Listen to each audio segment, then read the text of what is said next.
Hello everyone, welcome to my channel The Biology Beginners. Stay home, stay safe, save life. Today I describe the topic stress. अब question ये आता है कि what is stress? You feel stress और not? बताइए, आपने भी कभी स्ट्रेस फील किया है? जब आप स्ट्रेस में होते हैं तो क्या काम सही से कर पाते हैं? नहीं ना? Like that plant feel stress. That means stress is plant can be defined as any external factor that negatively influences plant growth, reproductive capacity, productivity और survival rate. अब यदि हम फिजिक्स में बात करें तो फिजिक्स में क्या होता है स्ट्रेस? फिजिक्स की लैंग्वेज में स्ट्रेस होता है, stress is any force applied in an object. यदि हम किसी ऑब्जेक्ट पे अपना एक फोर्स अप्लाइड कर रहे हैं.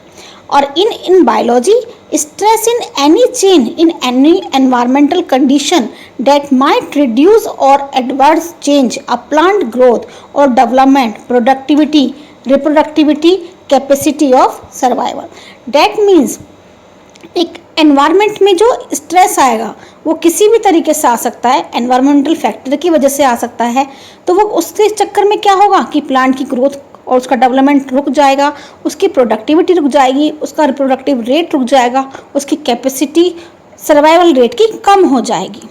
अब बात आती है जो प्लांट स्ट्रेस होता है उसको हम टू प्राइमरी कैटेगरीज में डिवाइड कर सकते हैं. डेट इज द बायोटिक और डेट इज एबायोटिक. बायोटिक जैसे कि नाम से पता चल रहा है डेट इज लिविंग ऑर्गेनिज्म और abiotic that is living organism. जो बायोटिक स्ट्रेस होता है वो आपका बायोलॉजिकली हार्म करता है. जैसे प्लांट्स होते हैं, एनिमल्स होते हैं, फंजाई हो गया, बैक्टीरिया होगा. और जो एबायोटिक होता है वो आपका जो स्ट्रेस करता है वो फिजिकली केमिकली वे में डैमेज करता है प्लांट को, जैसे कि वाटर के थ्रू, सनलाइट के थ्रू, सॉइल के थ्रू, एयर के थ्रू और टेम्परेचर के थ्रू. अब जो हम बायोलॉजिकली हार्म की बात करें तो हम क्या कह सकते हैं? बायोलॉजिकली हार्म जैसे कि हमारे इंसेक्ट, बॉलवर्म एक ऐसा इंसेक्ट है जो कॉटन की बॉल्स को खा जाता है, जिससे गॉस्पियम का जो प्लांट है वो स्ट्रेस में आ जाता है और पूरी की पूरी फसल उसकी नष्ट हो जाती है. आपने बायोलॉजिकल हार्म के रूप में एक सुना भी होगा कि आजकल न्यूज़ में काफ़ी टिड्डियों का झुंड आ रहा है कि टिड्डियों का झुंड आ गया और पूरी की पूरी फसल को डिस्ट्रॉय कर गया. तो वो क्या है आपका? एक तरह से इंसेक्ट के थ्रू बायोटिक स्ट्रेस का पड़ना.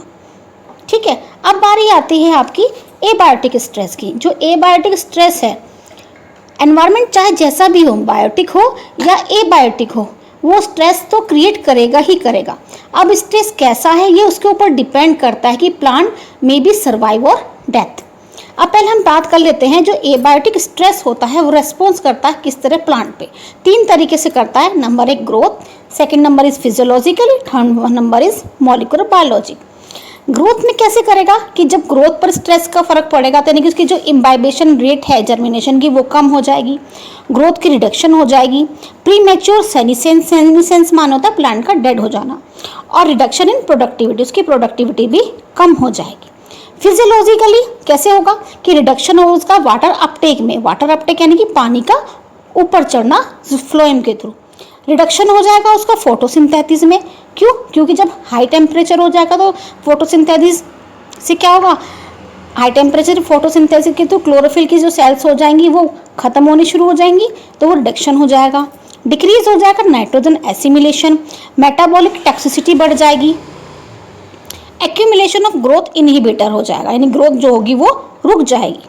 अब आ रही आती है मॉलिक्यूलर बायोलॉजी की. मॉलिक्यूलर बायोलॉजी में क्या होगा कि जो उसके जीन एक्सप्रेशन है, अल्टरनेट जीन एक्सप्रेशन है, उस पर इफेक्ट पड़ेगा.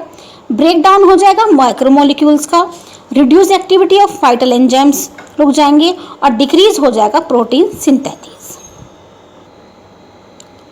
एनवायरमेंटल स्ट्रेस को हम इस तरह से पता कर सकते हैं, चाहे वो एबायोटिक हो चाहे वो बायोटिक हो.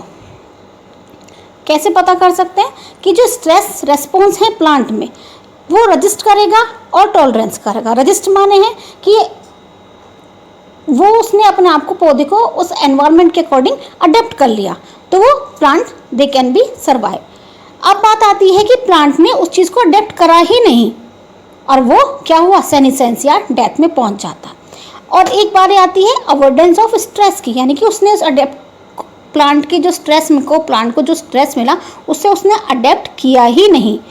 तो जब वो अडेप्ट करेगा नहीं तो अपने आप ही उसका सर्वाइवल रेट बढ़ जाएगा। ठीक है, अब बारी आती है टेम्परेचर। टेम्परेचर आपका एबायोटिक फैक्टर है, वो किस तरह से प्लांट को डिफेक्ट करता है, हाई टेम्परेचर और लो टेम्परेचर। तो जो हमारा जो नॉर्मल टेम्परेचर होता है वो 0 से 40 डिग्री सेंटीग्रेड तक होता है, और जो इसका स्ट्रेस होगा वो आपका 40 डिग्री सेंटीग्रेड से अबव हो जाएगा। अब जो हमारा इफेक्ट पड़ता है हम इसको एक ग्राफ के थ्रू देख सकते हैं। जब भी प्लांट पर हाई टेम्परेचर इफेक्ट पड़ेगा तो किसके थ्रू सबसे पहले किस पे इफेक्ट डालेगा, फोटोसिंथेसिस पे, देन वो डालेगा रेस्पिरेशन पे, देन वो डालेगा एंजाइमेटिक ग्रोथ पे, और देन वो डालेगा उसके। इस ग्राफ को हम दोबारा समझा देते हैं कि जैसे ही हाई टेम्परेचर इफेक्ट में सबसे पहले फोटोसिंथेटिक इफेक्ट होगा। कैसे होगा, जैसे ही लीफ हमारे से ये लीफ है, जैसे ही लीफ पर सनलाइट की हाई इंटेंसिटी पड़ती है तो they should be leaf burn, जिससे क्लोरोप्लास्ट भी बर्न हो जाएगा, और जो उसका थैक्लोइड स्ट्रक्चर होता है उसमें भी चेंज होगा, और थैक्लोइड का स्ट्रक्चर चेंज होगा तो यानी ग्रेना में भी चेंज होगा, और आगे यदि इस तरह से चेंज होता गया तो जो अमाउंट ऑफ CO2 है उसके पर भी इम्पैक्ट पड़ेगा और फोटोसिंथेटिक इनहिबिटेड करेगा। उसके बाद ये सेकेंडरी किसको इफेक्ट करेगा, रेस्पिरेशन को करेगा। कहने का मतलब क्या है, जो रेस्पिरेशन है और फोटोसिंथेसिस में क्या होता है कि जो CO2 होती है वो फिक्स करता है, और रेस्पिरेशन में CO2 के अमाउंट को वो एक्सपेल करता है। अब जो उनके बीच का समय होता है, जो उनके बीच का समय होगा उसे हम क्या कहते हैं, कन्वेक्शन पीरियड पॉइंट कहते हैं। और इस कन्वेक्शन पॉइंट को जैसे ही टेम्परेचर हाई होगा तो प्लांट की सरफेस को क्या करेगा, बर्न करना शुरू कर जाएगा, और प्लांट सफ़र करेगा किससे, स्ट्रेस से। देन एंजाइमिक एक्टिविटी को करेगा। एंजाइमिक एक्टिविटी इफेक्ट पड़ती है तो मेम्ब्रेन की स्टेबिलिटी क्या होगी, कमज़ोर पड़ने लगेगी। उसके बाद जो उसका आयनल लिंकेज होगा वो कमज़ोर पड़ने लगेगा, फिर उसके मेम्ब्रेन्स को इफेक्ट पड़ेगा, और बाद में उसके वो ग्रोथ को इरेगुलेट कर देगा। जो हमने समझाया है उसके इन पॉइंट्स को हम दोबारा देख लेते हैं कि जो C3 plants are more efficient to high temperature stress than C4 plant. जो हमारे C4 प्लांट होते हैं वो अपने आप को इस तरह से बना लेते हैं कि वो क्या करें, हाई टेम्परेचर को भी अडेप्ट कर पाएँ, जिससे कि इंजरी ना हो क्लोरोप्लास्ट में, क्योंकि इंजरी हुई क्लोरोप्लास्ट में क्या क्या डिस्टर्ब होगा, थैक्लोइड स्ट्रक्चर होगा, ग्रेना में स्वेलिंग आ जाएगी, effect of grana skating ability. ठीक है जी। अब बात आती है कि इस सब से क्या होगा, हाई टेम्परेचर से increase in the fluidity of membrane lipids and decrease in the strength of hydrogen bond. जैसे मैंने आपको पहले भी बताया कि फोटोसिंथेसिस पे इफेक्ट पड़ने से, रेस्पिरेशन पे इफेक्ट पड़ने से, एंजाइमेटिक एक्टिविटी पे पड़ेगा इफेक्ट, तो उससे मेम्ब्रेन स्टेबिलिटी उसकी लूज होगी, आयन लिंकेज कम होगा, फिर मेम्ब्रेन पे इफेक्ट पड़ेगा और फिर ग्रोथ पे पड़ जाएगा, जिससे क्या होगा कि उसका सारा एंजाइमिक फंक्शन स्टॉप हो। अब बारी आती है एडेप्टेशंस की। जो प्लांट होता है वो फिर भी किस तरह से अपने आप को स्ट्रेस से बचने के लिए क्या करेगा, वो अपने आप को एनवायरनमेंट के लिए अडेप्ट करता ही करता है। जैसे कि देखो, दो केस हो सकते हैं प्लांट को।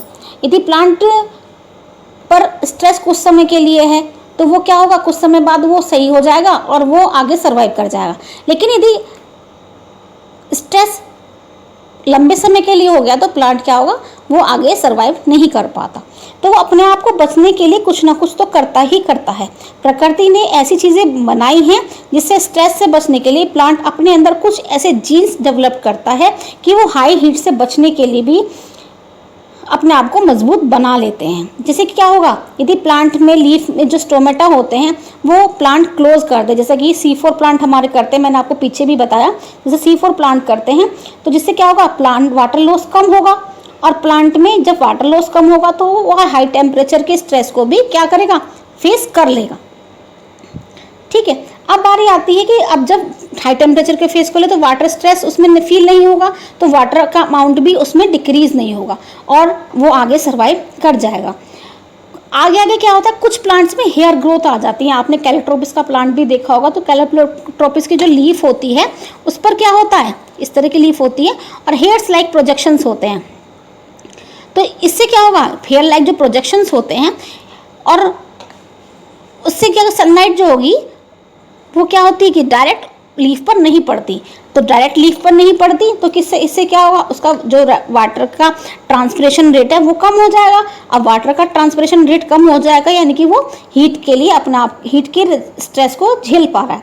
कुछ लीव्स कैसी होती हैं, जैसे कि हमारी सिंपल लीफ ऐसी होती है तो उनके किनारे मुड़ जाते हैं, रोलिंग ऑफ हो जाते हैं। अब रोलिंग ऑफ होने से क्या होगा, इसका एरिया कम हो गया।